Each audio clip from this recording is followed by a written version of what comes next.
I am mad, and I am not going to let socialism rule in this country, and I'm going to work with every single one of you to make sure we squash it, we take back the House, and we take back the Senate in 2022.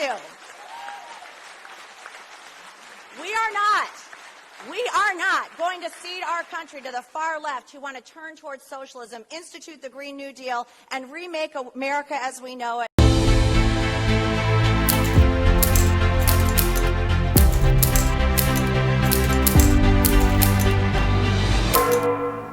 Before I begin my remarks today, I do want to address the terrible events that took place at our Capitol this week. This committee rightly condemned, the violence that occurred in the strongest possible terms. Violence does not represent acts of patriotism, but an attack on our country and its founding principles. Our founding fathers established a nation of laws, not a nation of anarchy. It especially hit home this week with the incredible, frightening bomb scare that we had at the RNC on the same exact day. We need this to stop. The violence needs to stop. And as the leader of the Republican Party, please don't do this. We can do things peacefully, and that is the path we need to take. I want to thank our amazing security team who handled the situation at the RNC with professionalism and for always working tirelessly to keep us all safe. As the transition of power continues over the next 2 weeks, I call on individuals to respect law enforcement, law and order, and our great system of governance.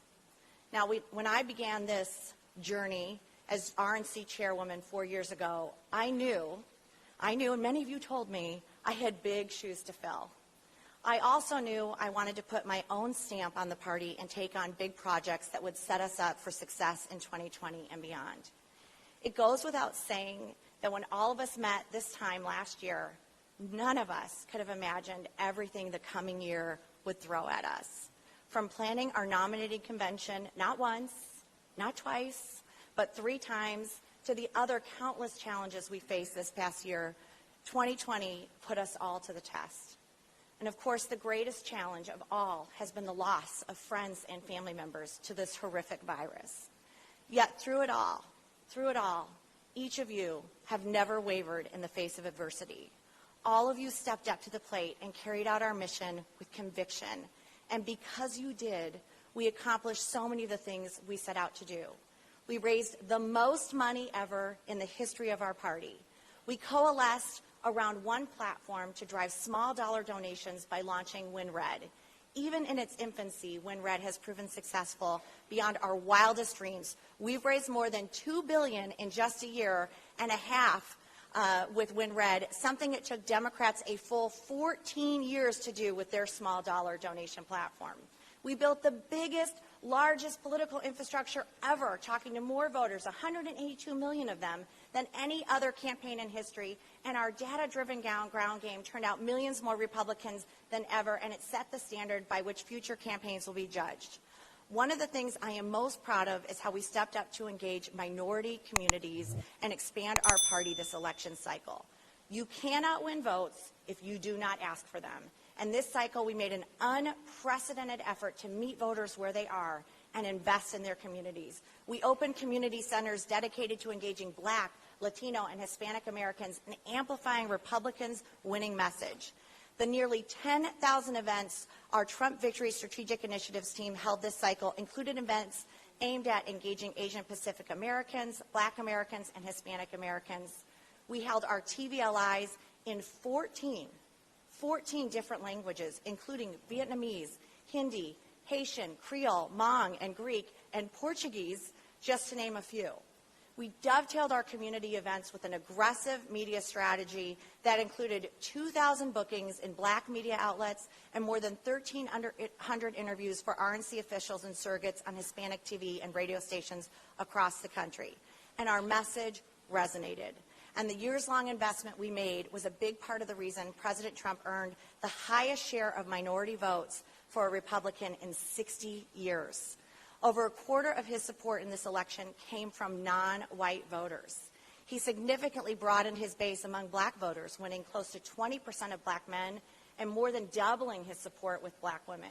We saw similar trends with Hispanic voters and Asian Americans, and there is no doubt that he has redrawn the political map for our party and proved that we can compete and win in non-traditionally Republican communities.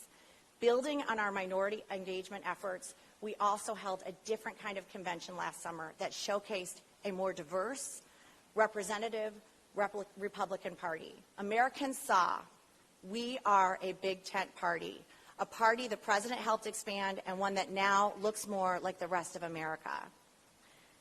While we are disappointed about the races that we lost, and I know we're disappointed, we also saw important wins for Republicans across the country.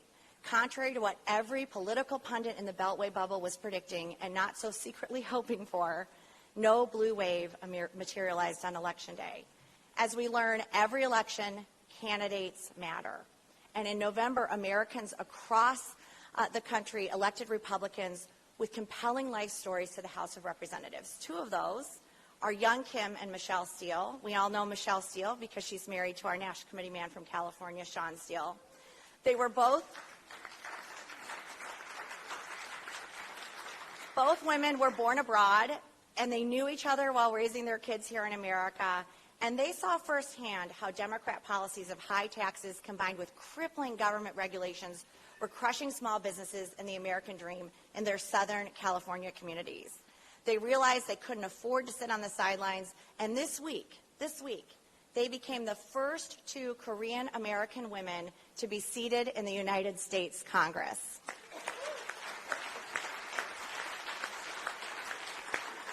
For Americans who are sick and tired of hearing about AOC and the rest of the socialist squad, we have great news.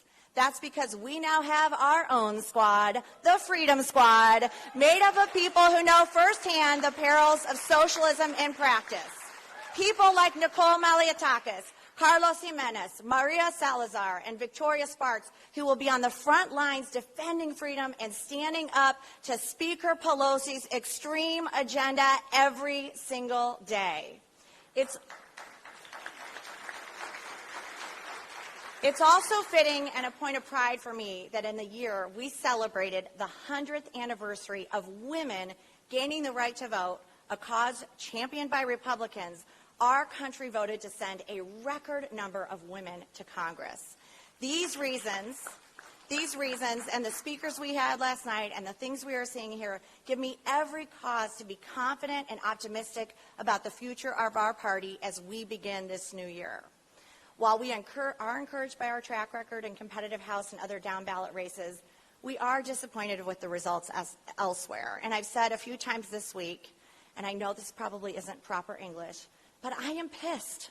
I am pissed about losing critical elections. I'm so mad. And it's okay, because we're going to take that into 2022. And we have a lot of hard work to do to take back the Senate and the House in 2022. But I am mad, and I am not going to let socialism rule in this country. And I'm going to work with every single one of you to make sure we squash it, we take back the House, and we take back the Senate in 2022. We are not going to cede our country to the far left who want to turn towards socialism, institute the Green New Deal, and remake America as we know it, and take away my right to call myself a mother, a wife, a sister, a woman. Give me a break.